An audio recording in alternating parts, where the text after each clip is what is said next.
Hello students, welcome once again in DSS online classes. This is Chaman Singh and today we shall study Geography chapter 6, that is Human Resources. Student, this is our final lesson of your geography book and today we will start our first part video of this chapter and start with an introduction of the chapter. Student, in previous lessons, you have studied about the resources. The resources means anything which satisfy our needs.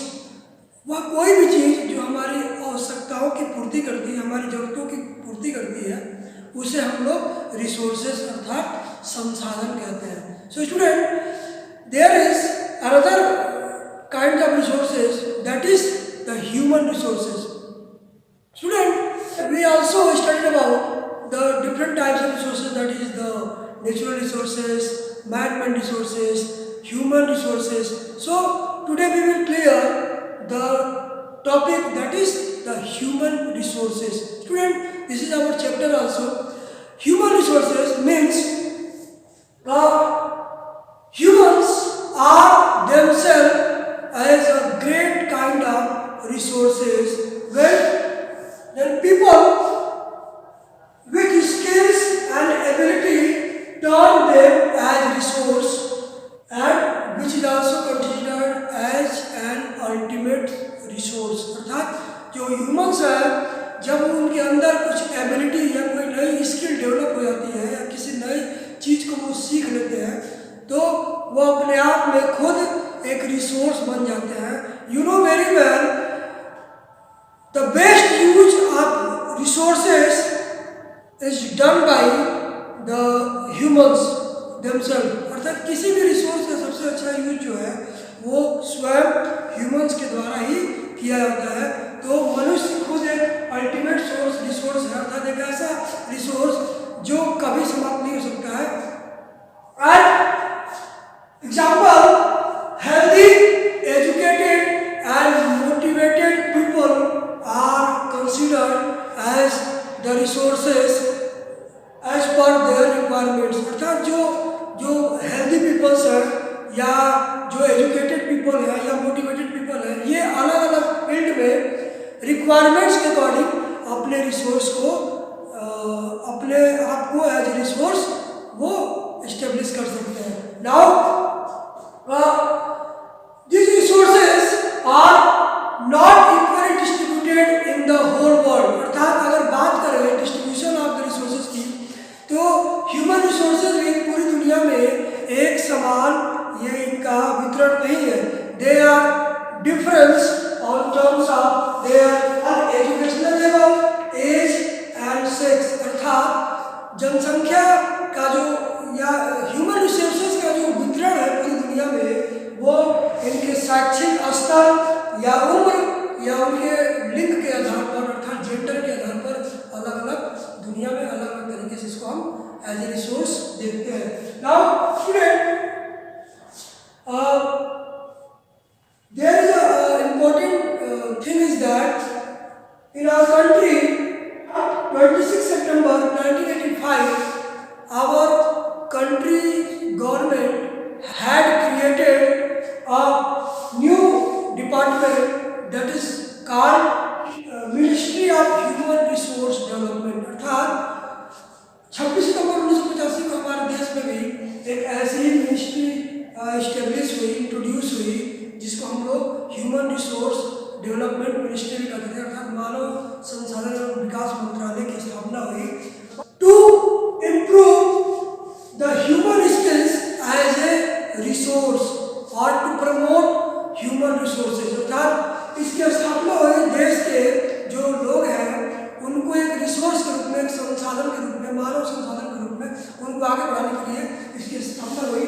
But now in 2020 it is change after the new education policy. अर्थात जो नई national education policy 2020 establish हुई, उसमें ये HRD ministry को change कर दिया गया and now it is replaced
world की, वो केवल 10% एरिया में रहता है। You can imagine how crowded the area is. अर्थात आप जानते हो कि पूरी धरती को अगर हम 100% में डिवाइड करें तो आपका 70% जो है वो ओशियन है एंड जो रेस्ट 30% है वो लैंड एरिया है। तो हम मानते हैं कि 30% लैंड एरिया पर ही जो पॉपुलेशन है वो स्टे करती है, बट इस 30% में जो सबसे ज़्यादा पॉपुलेशन है 90% आपकी, वो सिर्फ 10% हिस्से में रहती है, और जो बची हुई 10% आबादी है वो जो बचा हुआ 20% हिस्सा है उसमें रहती है। So you can imagine how extremely uneven the distribution of the population is in the world। अर्थात आप समझ सकते हो कि किस प्रकार से जो जनसंख्या है वो इतनी ज़्यादा असमान है पूरी धरती पर।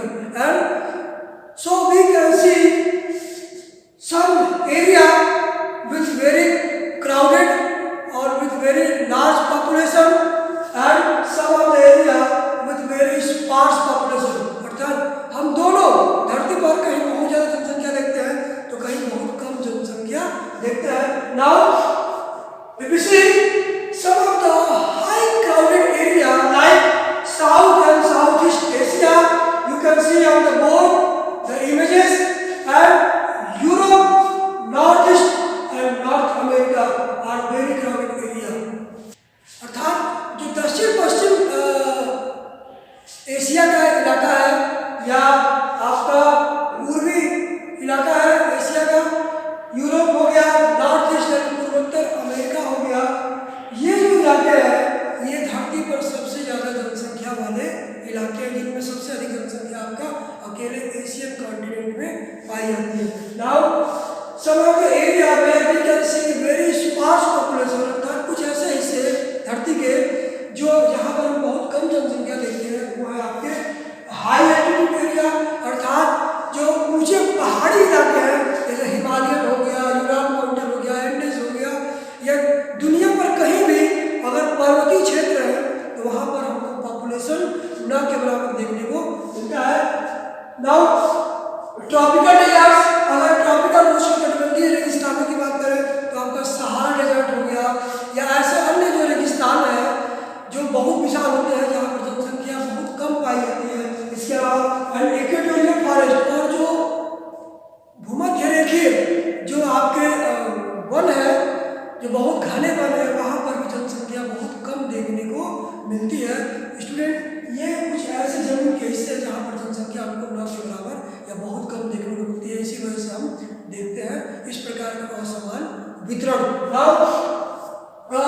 मोर population lives in the north of equator than the south of equator. अगर हम इस ग्लोब को देखें वर्ल्ड मैप पे तो हम इसमें देखेंगे कि जो आपका नॉर्दर्न हेमिस्फीयर है अर्थात भूमध्य रेखा के ऊपर जो आपको हिस्सा दिखाई दे रहा है उत्तरी गोलार्ध का, यहाँ पर पॉपुलेशन ज़्यादा देखने को मिलती है बजाय कि जो निचला हिस्सा है आपका साउदर्न हेमिस्फीयर का, यानी भूमध्य रेखा के जो दक्षिण का हिस्सा है, निचला हिस्सा है, वहाँ पर हमको जनसंख्या कम देखने को मिलती है। नाउ 3/4 अगर बात करें पॉपुलेशन के डिस्ट्रीब्यूशन की तो लगभग 3/4 पूरे वर्ल्ड पॉपुलेशन का 3/4 जो पॉपुलेशन है वो अकेले एशिया और अफ्रीका इन दो महाद्वीपों में ही ये पाया जाता है। अर्थात ज्यादा जनसंख्या आपकी एशिया और अफ्रीका महाद्वीप में ही